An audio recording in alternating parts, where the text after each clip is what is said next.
जनसामान्यांचा निर्भीड निपक्ष बुलंद आवाज जनता ठाणेदार न्यूज। गावगाडा वाचवण्यासाठी सरपंच सेवा संघाचा एल्गार। बाबासाहेब पावसे पाटील यांच्या नेतृत्वाखाली राज्यपालांना साकडे। 14,234 ग्रामपंचायतींवर विद्यमान सरपंचांनाच प्रशासक नेमण्याची मागणी। ग्रामीण महाराष्ट्रात आंदोलनाचे संकेत। राज्यातील ग्रामीण लोकशाहीचा कणा असलेल्या सुमारे 14,223 ग्रामपंचायतींची 5 वर्षाची घटनात्मक मुदत फेब्रुवारी 2026 मध्ये समाप्त होत आहे। या पार्श्वभूमीवर गावच्या विकासाचा रथ रोखला जाऊ नये आणि लोकशाही मूल्याचे रक्षण व्हावे यासाठी सरपंच सेवा संघ महाराष्ट्र राज्य आक्रमक झाला आहे।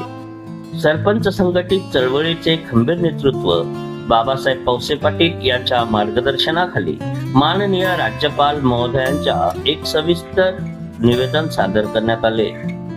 मुदत संपणाऱ्या या ग्रामपंचायतीवर बाहेरील सरकारी प्रशासक न नेमण्याऐवजी विद्यमान सरपंचांनाच प्रशासक किंवा केअरटेकर म्हणून अधिकार द्यावेत अशी ऐतिहासिक मागणी यावेळी करण्यात आली। प्रशासक राजमुळे गावचा विकास खुंटणार।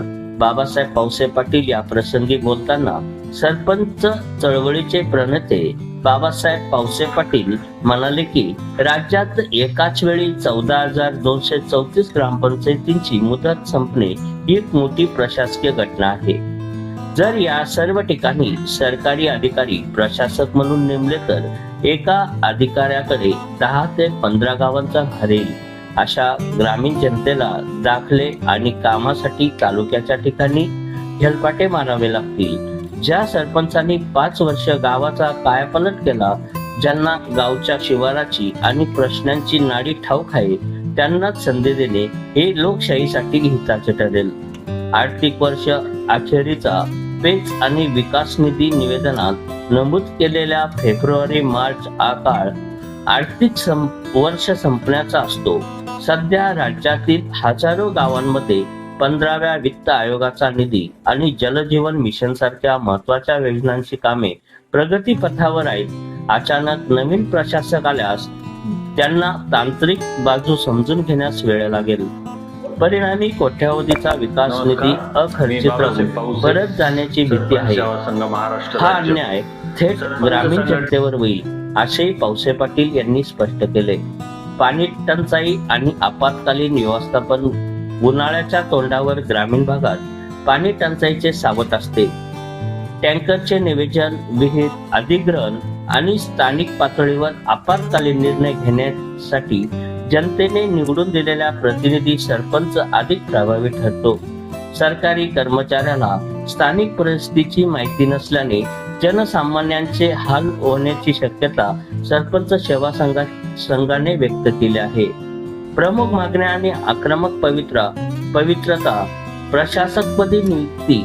महाराष्ट्र ग्रामपंचायत अधिनियम विशेष अधिकारांचा वापर करून विद्यमान सरपंचांनाच प्रशासक म्हणून मुदतवाढ द्यावी। अधिकारी वर्गावरील ताण कमी करा। महसूल आणि ग्रामविकास यंत्रणेवर अतिरिक्त भार न टाकता लोकनियुक्त प्रतिनिधीवर विश्वास ठेवावा।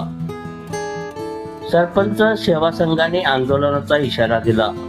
जर राज्य सरकारने सरपंचांच्या या मागणीकडे दुर्लक्ष केले तर बाबासाहेब पावसे पाटील यांच्या नेतृत्वाखाली राज्यव्यापी आंदोलन छेडले जाईल असा इशारा यावेळी देण्यात आला। या निवेदनांवर सरपंच सेवा संघाचे विविध पदाधिकारी आणि राज्यातील सरपंच प्रतिनिधींच्या स्वाक्षऱ्या आहेत। या राज्यातील 14,234 ग्रामपंचायतींच्या भवितव्याबाबत माननीय राज्यपाल आणि राज्य सरकार काय भूमिका घेणार याकडे संपूर्ण महाराष्ट्राचे लक्ष लागले आहे। जनता ठाणेदार न्यूज रिपोर्ट, रामा लोखंडे, संगमनेर।